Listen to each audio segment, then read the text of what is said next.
Саламатсыздар ма балалар? Бүгін сіздермен бірге жаратылыстану пәнінен онлайн сабақ өтеміз. Сабағымыздың тақырыбы дыбыстың қасиеттерін қалай пайдаланады.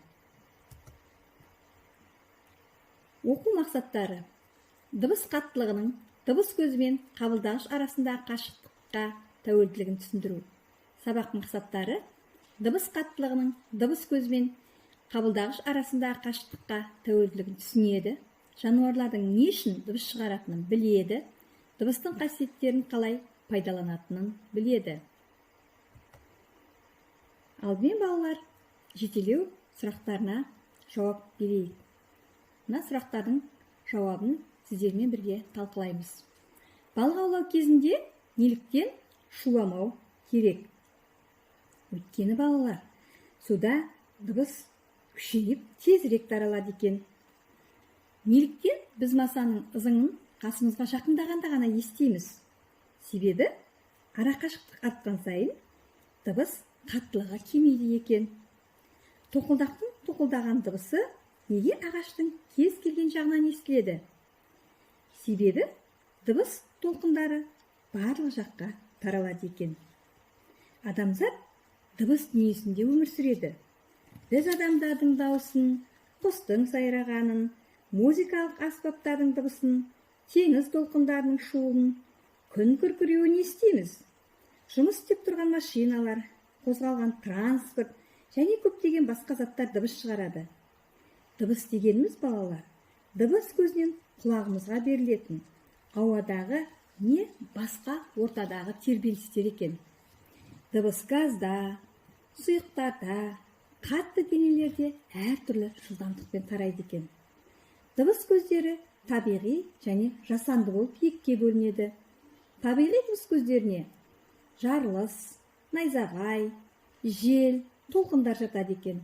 Ал жасанды дыбыс көздеріне гитараның дауысы, сирена, қоңыраудың дыбыстары жатады екен. Ал енді балалар, алдымыздағы суретке назар аударайық. Бұл суретте жан-жануарлар бейнеленген. Арыстанның даусымен саршұнақ шығаратын дыбыстардың қандай айырмашылығы бар екенін білеміз. Арыстан басқа жануарларға жақындаса, өз аумағы екенін ескертіп ұрылдайды екен. Оның төмен дыбысы арқылы бірнеше шақырымға жетеді. Саршұнақ болса, қауіп сезілсе, өзінің шиқылымен маңайындағыларға хабар береді. Жоғарғы дыбыс шығарады. Ал құр мен дельфинге келетін болсақ, олар қандай мақсатпен дыбыстарын пайдаланады екен? Дельфин басқа дельфиндер шығаратын дыбысты 10 километр қашықтықтан ести алады. Себебі дыбыс ауаға қарағанда суда тезірек таралады және жақсырақ естіледі екен.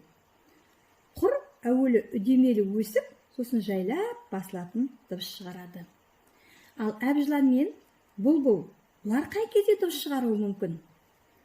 Олар балалар, ұялары бос емес болса, қауіпті ескерту, арақашықтықты анықтау үшін бір-бірімен хабарласады екен.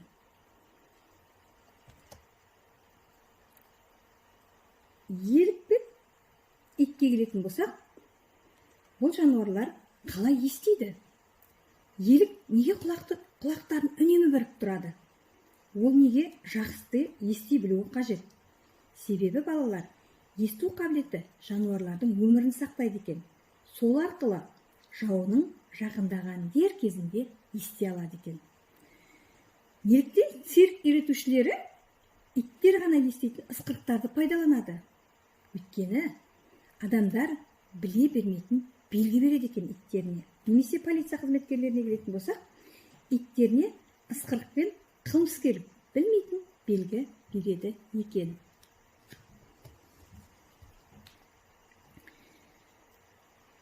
Балалар, сендер білесіңдер ме? Көккеттер бір-бірімен дыбыс шығару арқылы сөйлеседі. Олар бірін-бірі 1600 километрден астам қашықтықтан естиді екен. Олардың дыбыстарының қаттылығы реактивті ұшақтың дыбысынан да күшті болады екен. Балалар, естеріңізге сақтаңдар. дыбыстың қаттылығы ара қашықтыққа байланысты болады. Төмен дыбыстар жоғарғы дыбыстарға қарағанда алысқа жақсы естіледі. Ал енді балалар, мына видеороликті тамашалап көрейік.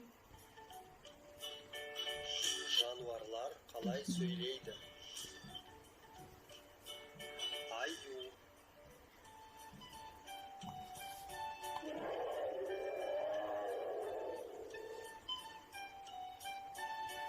Су сиыр.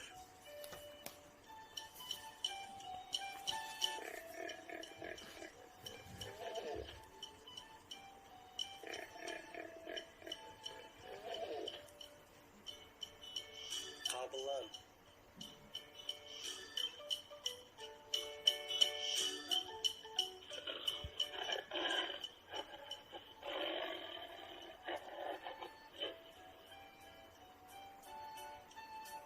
Кірпі.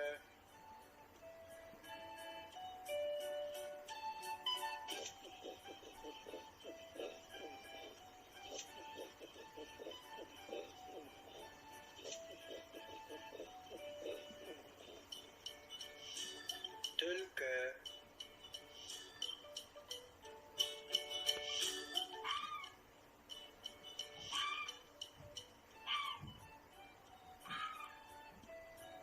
Тиін.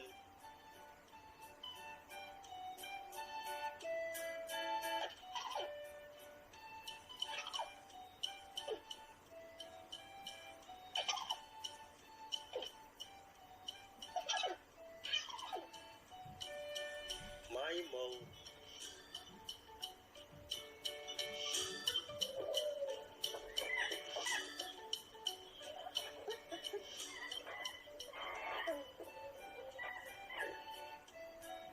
Теңбіл бұғы.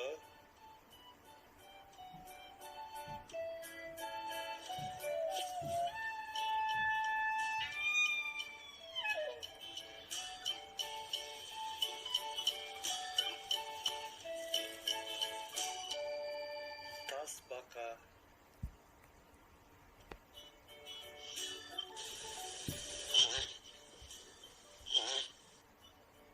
Үйрек.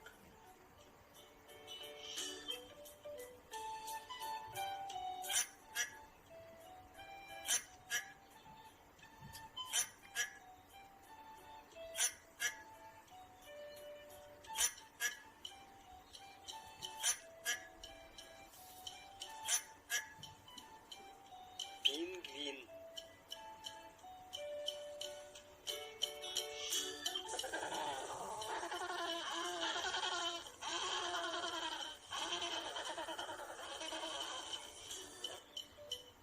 Түйе.